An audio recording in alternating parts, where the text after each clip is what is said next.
A paz do Senhor, meus queridos irmãos.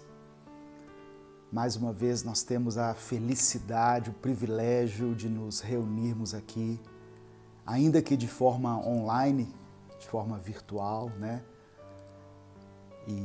Mas mesmo assim eu louvo a Deus, eu sou grato a Deus pela oportunidade de poder compartilhar com você a palavra do Senhor nesse tempo de crise, nesse tempo de pandemia, onde tantas pessoas têm perdido a esperança, tantas pessoas têm perdido a fé, têm esfriado na sua vida espiritual.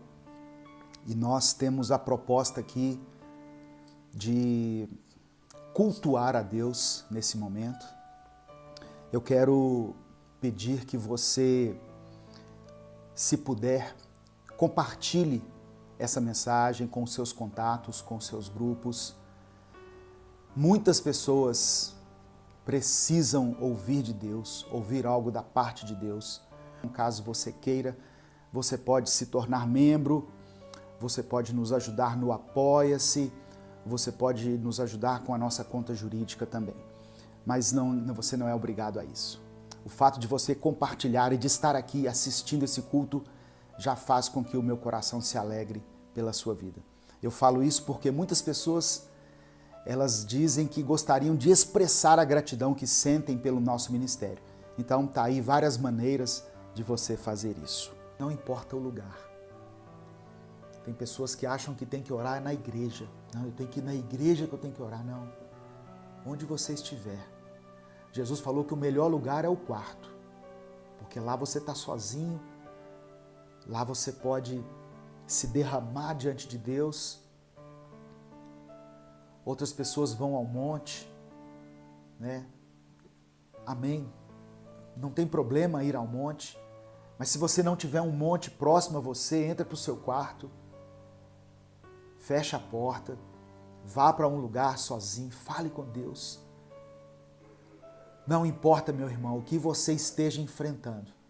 Não importa qual seja o obstáculo que você esteja enfrentando na sua vida, qual seja a dificuldade, o que tem cercado você, louvado seja o nome do Senhor.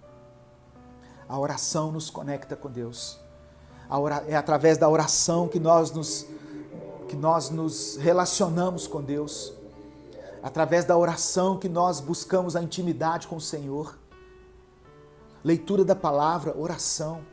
Nós precisamos dedicar tempo a isso, assim como a água que nós bebemos todos os dias, que nutre o nosso ser, o nosso organismo. Nós também precisamos nos alimentar de Deus e nos alimentamos dele através da palavra, através da oração. Amém? Ô meu irmão, receba essa palavra em nome de Jesus. Não importa o que aconteceu na sua vida, na sua trajetória, não importa a que ponto, não importa se você tenha chegado ao fundo do poço, o quanto você se sujou com o pecado, com as escolhas erradas, com atitudes erradas, o quanto você se afastou da presença de Deus, os planos dele a seu respeito não mudaram. Olha, Deus dando aqui uma segunda chance, meu irmão. Oh, queridos, eu me lembro de Pedro. Pedro fazia juras de amor para Jesus. Pedro dizendo assim, se preciso for, eu morro junto com o Senhor. E Jesus fala assim, ô Pedro, você não sabe o que está falando? Antes que o galo cante, você vai me negar 3 vezes. E aquela palavra se cumpriu. Pedro negou Jesus por 3 vezes. Jesus tinha tudo, irmãos, para dizer assim, olha, esse aqui não serve, esse aqui está desclassificado. Assim como eu e você já erramos tantas vezes, Deus podia, assim, com toda justificativa dizer, olha, você está descartado, sabe? Você realmente não serve, não. Mas Deus é um Deus de novas oportunidades. A palavra do Senhor diz que quando Jesus ressuscitou, que as mulheres viram Jesus ali, o Cristo ressurreto, Jesus disse assim, olha, manda avisar os discípulos e avisa a Pedro. Ué, Pedro já estava incluído nos discípulos, mas Jesus manda avisar especificamente a Pedro. Como se estivesse dizendo, olha, eu quero restaurar a vida de Pedro. Ele pisou na bola, ele agiu muito mal contra a minha vida, ele me negou, mas avisa ele que eu estou dando a ele uma segunda chance. Oh, irmãos, oh Jesus, obrigado, Senhor, pelo teu perdão, pela tua graça, pela tua misericórdia. Eu e você não somos dignos disso. Pedro não era digno. Poderia ter ficado esquecido na história como um pescador que teve a oportunidade de ser um apóstolo, mas que negou Cristo. Mas Jesus estendeu as mãos. Deus olhou para Pedro com olhos de misericórdia. Deus estendeu as mãos para Pedro.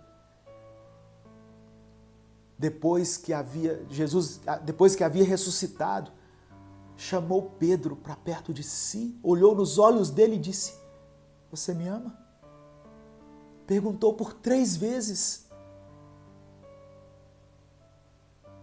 Pedro ficou até chateado, mas porque Pedro havia negado Jesus 3 vezes, agora Jesus pergunta para ele 3 vezes, você me ama? E na 3ª vez em que Pedro disse, sim, eu te amo, Jesus fala para ele, apacenta as minhas ovelhas.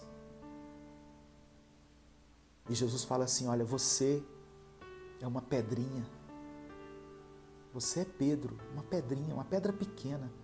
Mas sobre essa rocha, falando dele, Jesus, eu edificarei a minha igreja. Eu apenas te peço que você apacente as minhas ovelhas. Jesus estava dizendo, olha, eu te dou uma segunda chance. Eu confio em você. Eu aposto em você. Quando Deus quer fazer a obra na vida de alguém, Ele não olha formação acadêmica, condição social, cultural, eloquência, elegância, poder. Quando Deus quer fazer a obra, quando Deus quer salvar alguém, Ele usa quem Ele quer, quando Ele quer. Talvez você já ouviu tudo isso, mas se você está ouvindo novamente, é porque Deus quer ratificar esse ensinamento na sua vida. Nós não precisamos de uma nova revelação da palavra. Nós não precisamos de algo novo para nos alimentar todos os dias. Nós precisamos viver aquilo que nós já aprendemos.